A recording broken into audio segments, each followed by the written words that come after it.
I am Ms. Rinki Roy. I would like to welcome you and thank you so much for taking time for us and making this evening a memorable one. I would like to call Ms. Rinki Roy and our GM Mr. Ramakrishnan to give Ms. Rinki Roy a token of gratitude.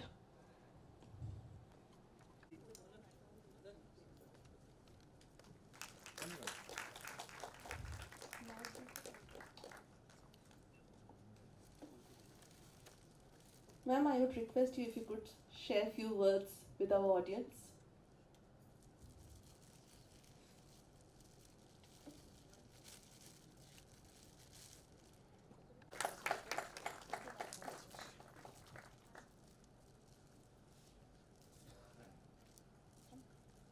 Delighted. I'm very privileged to be here.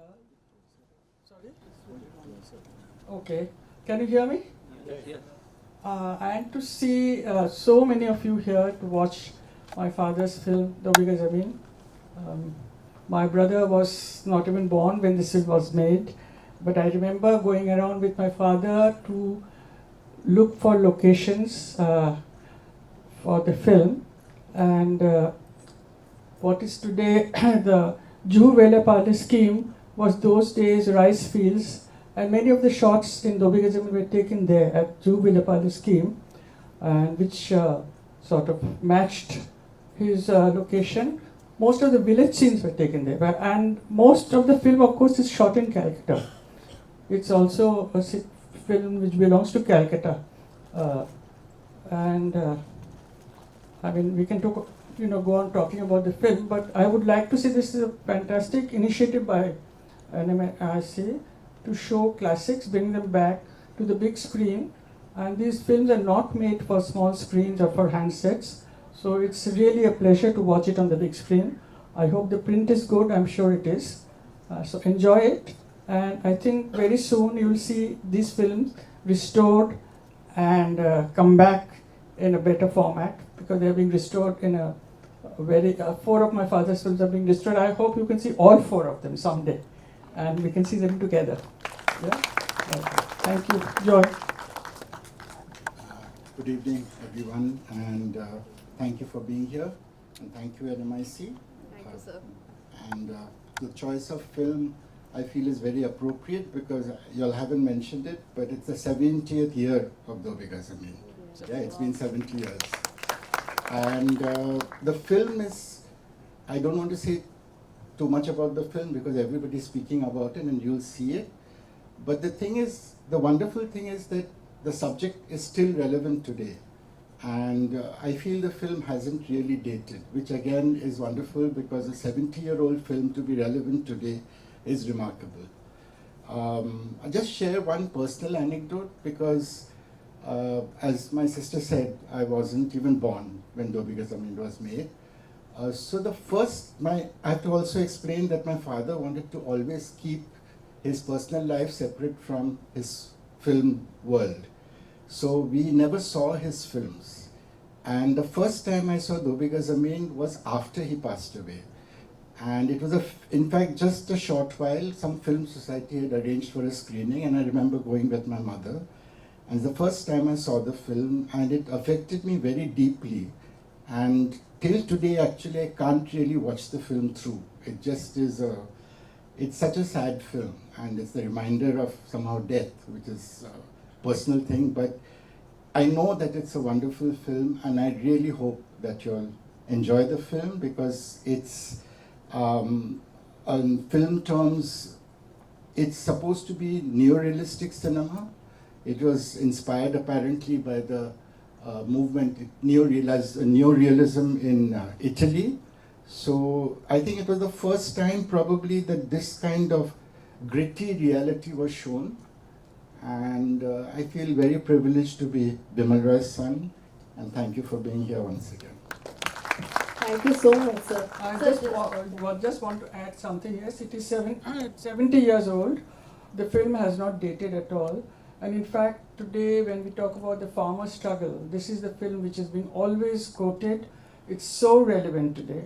In fact, more relevant than when it was made. And when this was made, there were questions, why would such a dark film come soon after India's independence? This was one of the questions raised by the film critic of London, and I think we can't say anything authentically, but I somehow find that this film resembles, and in a way, in a very strange way, my father's own life, who was thrown out of his estate from Bangladesh and came as a refugee long before refugees were even heard of. So I see Shambhu Mahato's struggle and my father's struggle in a very strange way match each other. Thank you so much, and do watch the film. Bye. Thank you so much, ma'am.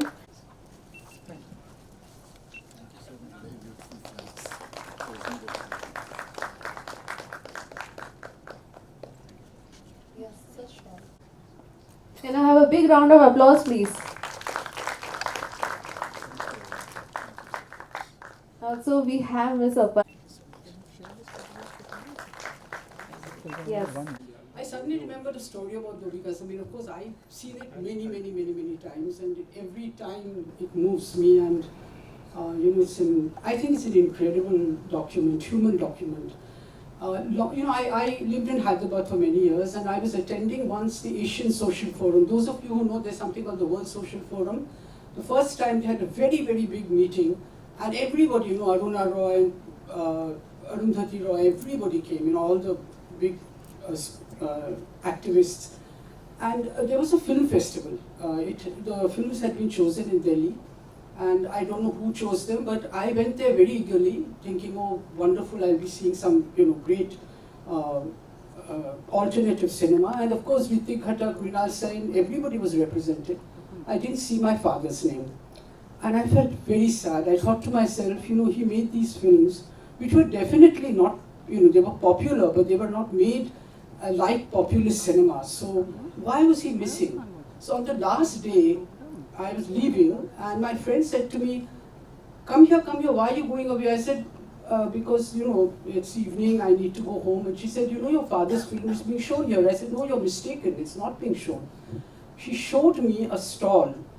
So she was sitting, she worked for Orient Longman, the book publishers. Opposite it was a stall of, believe it or not, a rickshaw pullers union. And they were setting up chairs, and they were setting up a screen to do an outdoor screening of Dobi Gasoline. And I thought to myself, this is the only testament that we need. It was the rickshaw pullers who wanted to see this film. And not a kind of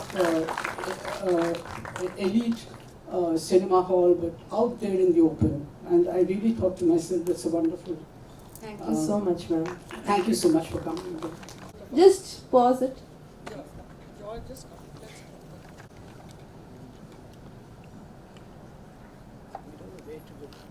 The same place.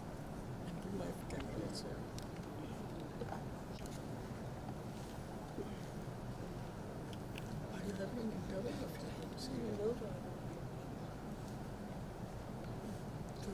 now heading this way. And your voice is here. Ready?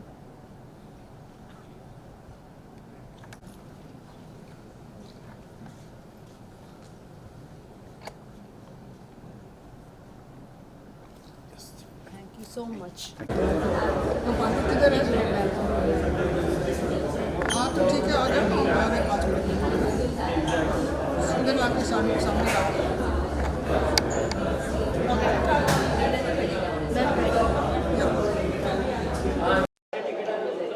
Ma'am, हम जानना चाहेंगे first of all आपके बारे में।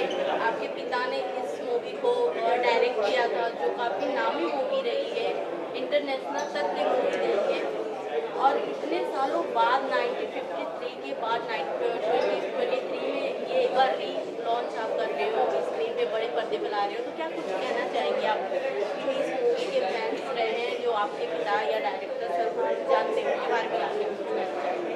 पिताजी के बारे में या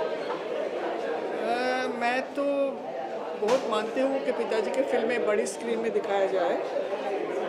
वो तो होता नहीं है, क्योंकि आजकल लोग हैंडसेट में देखते हैं और छोटा स्क्रीन में देखते हैं, लेकिन ये जो फिल्में हैं, ये जब बनी थी तब तो टेलीविज़न भी नहीं था, तब ना बड़ा स्क्रीन में रिलीज़ होता था।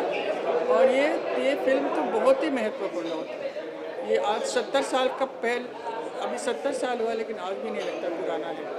इसकी एक एक बात बहुत ही अहम है और ये दिल को छूता है, क्योंकि इसमें जो कहानी है, the film story is very important. आज के जो फार्मर्स हैं, आजकल फार्मर्स का सुइसाइड हो रहा है, ये फिल्म अभी भी बहुत चर्चित है। सब जगह में ये फिल्म के बारे में लोग कहते हैं। इसको लेके लिखना पढ़ना होता है, तो मुझे लगता है अच्छा है आज के जो नौजवान हैं उनको देखना चाहिए फिल्म कैसे बनती है। और ये फिल्म का starting point of my father's production house, first production house था, और then it went, he made all the films. पता नहीं आपको दूसरी फिल्म के बारे में पता है कि नहीं, उन्होंने देवदास बनाए हैं, सुजाता, बंदिनी, मधुमती जैसे फिल्में बनाई हैं। तो उनका तो बहुत historic, he is a very historic man. Ma'am, हम जानना चाहेंगे 70 बाद एक बार फिर ये मूवी को आपने बड़े स्क्रीन पे प्ले किया, जो काफ़ी मैंने देखा कि काफ़ी लोग देखने आए, हाँ, यंग लोग देखने आए। जी। तो इसके पीछे का कारण क्या था जो आप इतने सालों बाद ये मूवी सामने लाई? ये पुराने फिल्म कहाँ दिखाते हैं, डिस्ट्रीब्यूटर नहीं दिखाते हैं, फॉरेन फेस्टिवल में जाती है। हमको कहीं भी इसको बुलाया जाता है तो मैं जाके फेस्टिवल में दिखाती हूँ। मैं खुद एक फिल्म सोसाइटी चलाती हूँ और वहाँ दिखाती हूँ इसको, क्योंकि लोग एक तो ब्लैक एंड वाइट है, मेरे पिताजी के सब film black and white, all the film are black and white, लेकिन ब्लैक एंड वाइट से उसमें कोई फ़र्क नहीं होता है, एज़ ब्यूटीफुल एज एवर। तो मुझे लगता है कि नेक्स्ट ईयर शायद हम इसको और बहुत बड़ा पैमाने में दिखाएंगे, बड़ा थिएटर्स में दिखाएंगे। हमारा तो इच्छा है, ये दिखाना चाहते मैम, हैं। जानना चाहेंगे विमल रॉय सर को आज भी इस लाइफ में आप कितना मिस करते हैं? हालांकि जब ये मूवी आई थी तो आपकी मूवी तो कभी याद ताज़ा हो जाती है कि इतने सालों बाद बहुत कुछ ये देखते देखते हमने कितने सारे हमको बात याद आई है। ये फिल्म में मेरे पिताजी का जो असिस्टेंट थे उन्होंने भी एक्टिंग किया है। इस फिल्म में आपको पहले दफ़े इसका जो कॉमेडियन है महमूद का फर्स्ट फिल्म है ये, और जॉनी वॉकर की बीवी जो थी नाज, ये भी इसमें बहुत सारी बातें हैं इसमें जो हिस्टोरिक है। और कभी भी किसी ने निरूपा राय को ऐसे साधारण रोल में कोई फिल्म में नहीं, वो तो गॉडेस आती थी। Nirupa Roy was always acted considered film goddess. इस फिल्म में उनको ऐसे एकदम मामूली रोल में दिखाया है, वो भी बहुत बड़ी बात है। बलराज साहनी की बात करेंगे, नीमर रॉय की बात करेंगे, तो हालांकि अब नहीं है इस दुनिया में, बट फिर भी उनकी ये फिल्म देखने के बाद यादें ताज़ा हो जाती हैं। तो उनके फैमिली मेम्बर का कितना सपोर्ट रहता है जब आप अपने ऐसे पुराने फिल्में प्रमोट करती हैं? नहीं, लोग देखने आते हैं। पिताजी का फिल्म बहुत चाहते हैं लोग, अभी भी वो ऑडियंस का दिल में बहुत जिंदा है। कोई भी अब जो उन्होंने लिया है ना, जो इश्यूज ली है, जैसे इसमें है कि फार्मर का जो स्ट्रगल है, जिससे छीन लिया जाता है उसका ज़मीन, या सुजाता में जो कास्ट का इशू है, बंदिनी में भी ऐसे ही इट्स वेरी वेरी इंपॉर्टेंट। उनकी फिल्म में हर फिल्म उनकी सोशली बहुत रेलेवेंट है और रहेगी। मैम, हम जानना चाहेंगे विमल रॉय सर जो इतने बड़े डायरेक्टर रहे हैं, उनकी फिल्में हम देखते हैं तो बहुत एक छोटी कमियों को भी उन्होंने तराशा है। एक छोटे गांव के स्टोरी को या वहाँ के कल्चर को दिखाया है। तो जैसे आपने बताया कि मैं भी एक फिल्म सोसाइटी चलाती हूँ, तो आप कितना फॉलो करती हैं अपने पिता को अपनी? मैंने उन पर एक किताब लिखी है, आप पढ़िए ज़रूर। पेंगुइन का नाम तो आपने सुना होगा, Penguin publishing house. I have written a book on my father, please read that. I am very happy if you read that book, then you get to know 20 people have written in that. Everybody from Nasiruddin Shah to Satyajit Ray, everybody is written on my father. तो इतना बड़ा काम मैंने किया है, वो आप जरूर देखिए। Thank you so much ma'am, thank you, बात करके अच्छा लगा मैम। ओके सर, इतने सालों बाद आपके पिताजी का एक बार फिर से बड़े पर्दे पे मूवी आ रही है, तो क्या कुछ कहना चाहेंगे आप इस मूवी के फैंस या अपने फैमिली मेम्बर्स? मैं यही कहना चाहूँगा कि मैं बहुत खुश हूँ कि NMIC फिल्म दिखा रही है। फिल्म का 70 साल हुआ, तो this is like 70th year. और सबसे महत्व की बात है कि अभी तक फिल्म रेलेवेंट है, और सब इतने लोग आए हैं देखने के लिए, बहुत खुश हूँ मैं। तो ये मेरे पिताजी का फर्स्ट अपना प्रोडक्शन था और इसके लिए फिल्म फेयर अवार्ड उसी साल शुरू हुआ, तो 5 सिर्फ अवार्ड्स थे, उनमें से 2 उनको मिला था।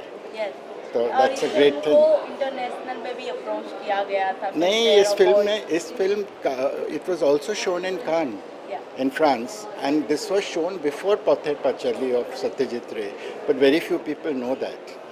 And this is a very significant film, and I am very privileged to be Bimal Roy's son. अगर हम बात करते हैं विमल रॉय सर के फिल्म की जो 1953 में रिलीज़ किया गया था एंड 2023 में एक बार फिर स्क्रीन पे दिखाया जा रहा है, तो मैंने देखा काफ़ी इफेक्ट हो रहे हैं इस जनरेशन के लोगों के लिए। तो क्या मैसेज देना चाहेंगे कि ब्लैक एंड वाइट की जो फिल्में रहती हैं उसमें एक स्टोरी रहती है जो शायद ही इस ज़माने की फिल्मों में वो नहीं देखने को मिलता, हमें एक कल्चर नहीं देखने को मिलता है। देखिए, ज़माना बिल्कुल बदल गया।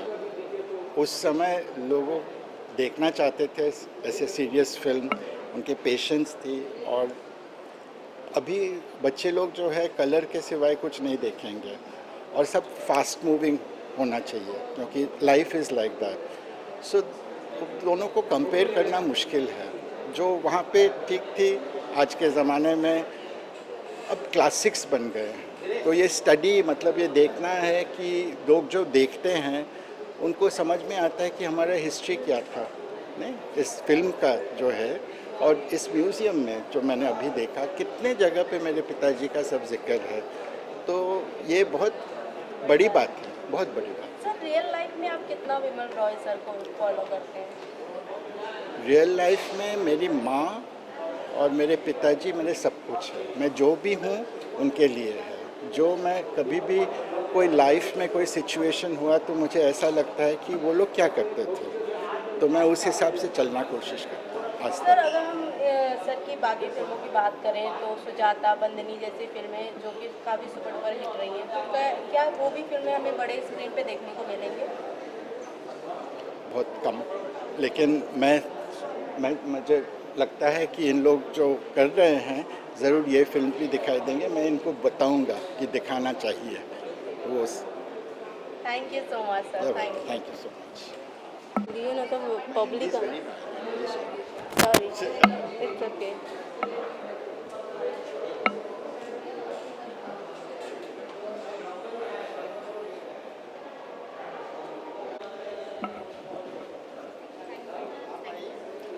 ले लिया भाई।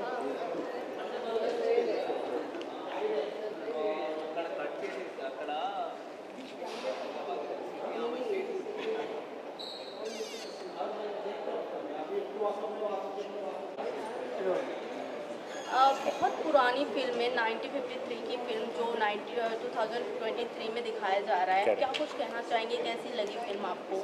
फिल्म बहुत अच्छी है, बहुत बढ़िया। मतलब मैं फ़र्स्ट टाइम देख रहा हूँ 2 बीघा ज़मीन, ये movie.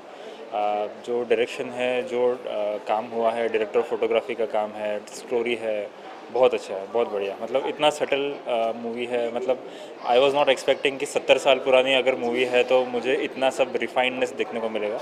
But apart from movie colour में नहीं है, but apart from that everything is fantastic.